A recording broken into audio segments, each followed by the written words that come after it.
Hi అండి. నమస్తే అందరికీ. Welcome to our channel. నేను మీ రాధా. మాకైతే ప్రతి నెలలో మూడో శనివారం స్వచ్ఛాంధ్ర, స్వర్ణాంధ్ర ప్రోగ్రామ్ అయితే అవుతుందండి. ఒక్కొక్క ఏరియా దగ్గర ఇది జరుగుతుంది. ఈసారి అయితే జిల్లా పరిషత్ స్కూల్ డీమార్ట్ దగ్గర వీటి అగ్రహారం దగ్గర అయితే జరిగింది. మేము స్కూల్ పిల్లలం కలిసి అటెండ్ అయ్యాము.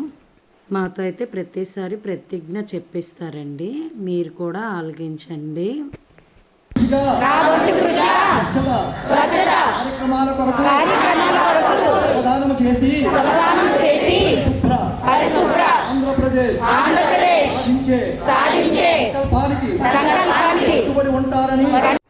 ప్రోగ్రాం ప్రతిసారి అయితే ఉదయాన్నే జరుగుతుందండి. ఇంకా తెల్లవారైతే ఎవరు ఏమి తినకుండా వెళ్తాం కాబట్టి అందరం కలిసి ఏదో ఒక టిఫిన్ షాప్కి అయితే వెళ్ళి టిఫిన్ అయితే చేస్తాము. థ్యాంక్ యూ సో మచ్ అందరికీ. వీడియో నచ్చినట్టయితే లైక్, షేర్, సబ్స్క్రైబ్ ప్లీజ్.